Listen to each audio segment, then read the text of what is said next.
And 10, 9, 8, 7, 6, 5, 4, 3, 2, 1. And we're holding. We're holding in 3, 2, 1. Roll A, track and The following dissolve. program is produced at and funded by Lyndon State College, the college of the Northeast Kingdom. Coming up tonight on News 7. A prominent business in Concord goes up in flames. We will have a report from the scene. How safe is your child's school? A look into how local schools are taking steps to prevent mass violence. One of those convicted in the murder of Melissa Jenkins has filed an appeal. News 7 starts right now. Live from the Vermont Center for Community Journalism, this is News 7 at 5:30. And take camera 1, Mike and Q. Good evening, I'm Michael Raimondi alongside Alex Paddock.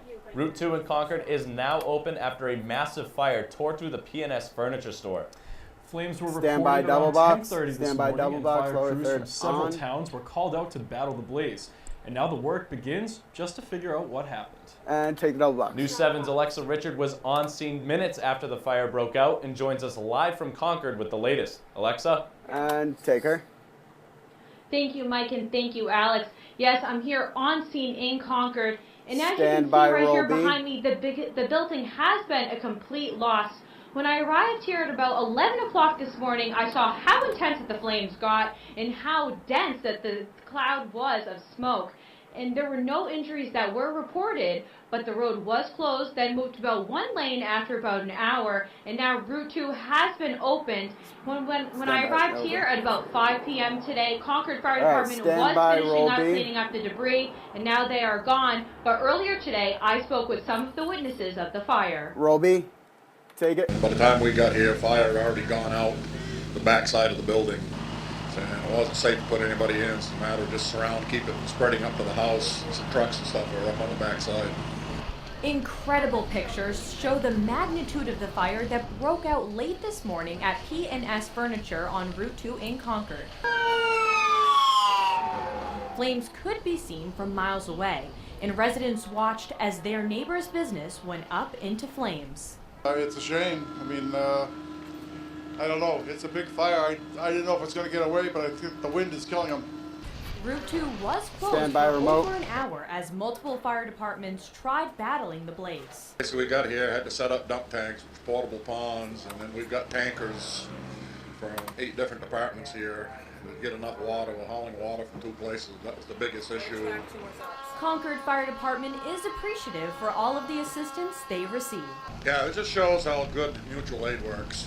We couldn't do it, especially during the daytime, short of help. When we got here, there was only 2 or 3 of us here from our department. So, the mutual aid is what saves us things like this while the area towns.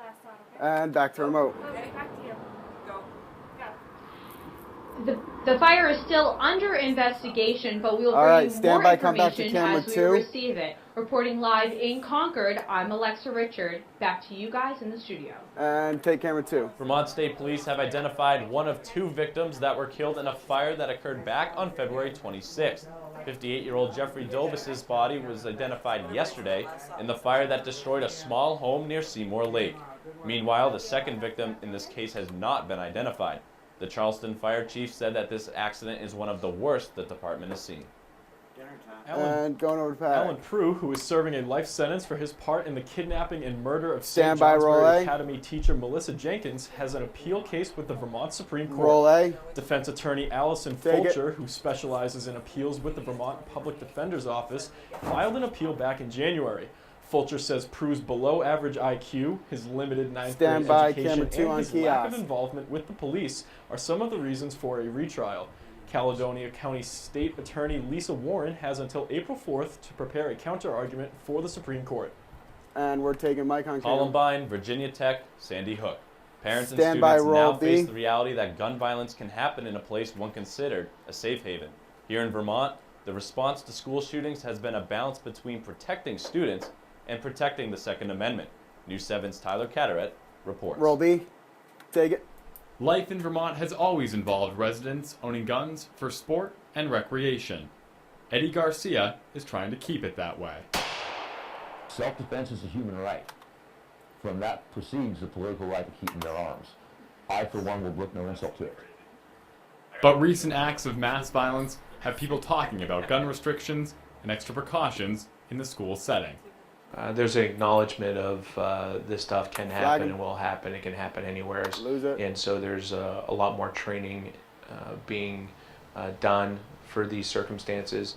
Our goal is to really, obviously to look out for student safety is #1 priority.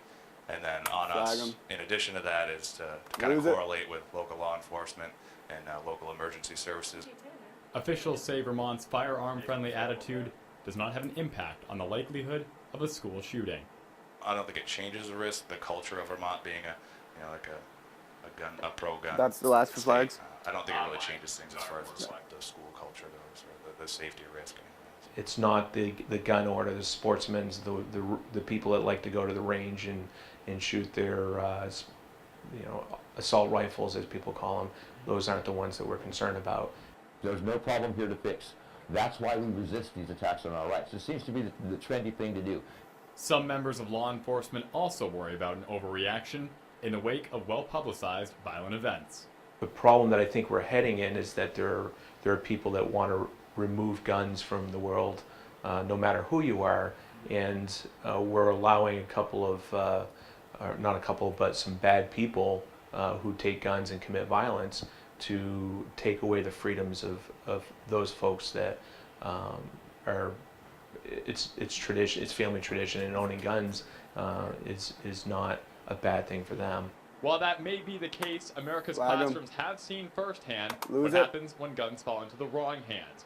For those tasked with keeping students safe, every precaution Stand by, come is back justified. to camera. We go above 2 and on beyond kiosk. what's required Stand of us by, by the come state come back, to try Mike to on make the sure that kiosk.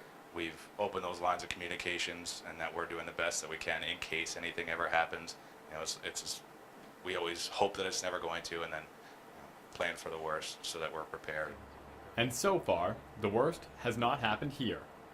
Reporting for the Vermont Center for Community Journalism, I'm Tyler Cataract in the Northeast Kingdom. And come back to Mike. Vermont's last mass shooting was back in August when a woman Stand involved by, in a child camera 1 custody on a battle tight killed shot 4 on people, Paddock. including a social worker at a state office building in Barrie. The state Senate is currently considering a bill calling for the stricter penalties in cases of similar violent crimes and criminal threatening. Local officials say they have specific plans in place to address mass violence, but are keeping those under wraps. And take Alex. This year's town meeting day, several school mergers were put on trial in a This number is a of reader. communities This where is a voters reader. sided We with are Act staying on 46. Alex for the Governor next story Shumlin as well. praised the communities who are working hard on school consolidation plans. Under this act, 40 school districts have been streamlined into 9 across the state. Overall, lawmakers hope to save money and create more opportunities for students. We are staying here. Stand by, roll One A. of the top items of interest in Sheffield this week has been the education budget. Roll A. The new budget, approved on town meeting day, plans to spend a little over 1% more Stand on by, each roll pupil. B. This will cause slightly higher taxes for the residents, and some are worried taxpayers will not be able to keep up. Roll B. Take it. Comes down to having to pay the educational tax, and there are quite a number of Stand by, people come in back to town camera 1 that for the actually tag. have Stand by, come back to real camera 1 difficulty for the tag. coming up with the amount of money that is called for by the rate that the state sets. St. Peter also says that the education budget has been a matter of importance in the past as well. Take Cam 2. It's no secret that kids learn by example. Stand by, roll A. Recent studies show that the Republican presidential campaign is affecting students, and not in a positive way. Roll A. Donald Trump has called Take Ted it. Cruz a loser and a liar, while Marco Rubio says that Trump has the worst spray tan in America. These Twitter postings and sound bites have worked their way into student government, Stand by, come going back to against camera common 2. anti-bullying laws. Teachers are trying to implement new ways to regulate student elections, such as having each candidate say something nice about the other. Take camera 2. The GOP is in a battle to stop Stand what by, was roll once B. unthinkable, a Donald Trump general election ticket. Panic within the party has brought out high-profile Republicans from the past and present, including the most recent Republican presidential nominee. Reed Binion reports. Roll B.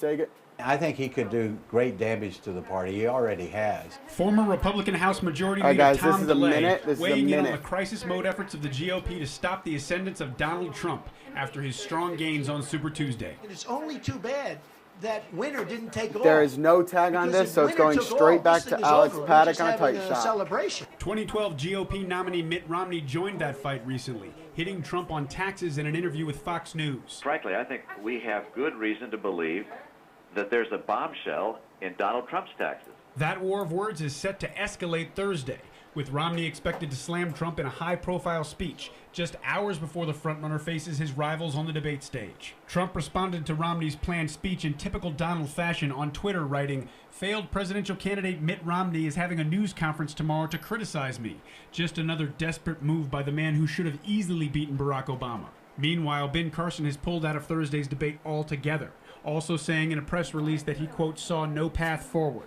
I'm Reed Binion reporting. Take cam one. Democratic Senator John Rogers is considering running for lieutenant governor. According to the Vermont Press Bureau, the 50-year-old Glover resident who represents the Essex and Orleans Senate District plans to make his decision near the end of the legislative session. Wrong. Rogers told the Bureau he is still Flip the considering prompter. and is on the fence for Flip the several prompter. reasons. Staying here. And now Felicia Woody joins us with a look at our first forecast. Felicia, meteorological winter ended on March 1st, just a couple days ago. We're going to see some warmer weather to go along with that? Well, Alex, we did have a cold day today, so it still felt like winter rather than spring, but we are going to be seeing an increase of warm temperatures as we go throughout the next week. But high temperatures today, it was cold. We only topped out at 16 degrees here in St. Johnsbury, 18 in Burlington. Friends up in Canada didn't even reach the double digits. So overall, it was a pretty cold day all across New England, especially in northern New England. Current temperatures all across the area are still in the mid-teens, on the decrease as the night falls, but clear skies are going to be happening for tonight. And if you're heading out tonight, temperatures will be dropping down to about the single digits, and clear skies will remain. And coming up in my full forecast, I'll talk about how long this beautiful weather will stick around. Back to you. Thank you, Felicia. Coming up, the state is threatening to shut down work camps, which could affect Standby, local roll business. And a facelift is coming to a local attraction. We'll tell you Roll where A. you can see those changes after the break. Take it. CD full. And in 3, 2, 1, roll B. Lose it. And I don't know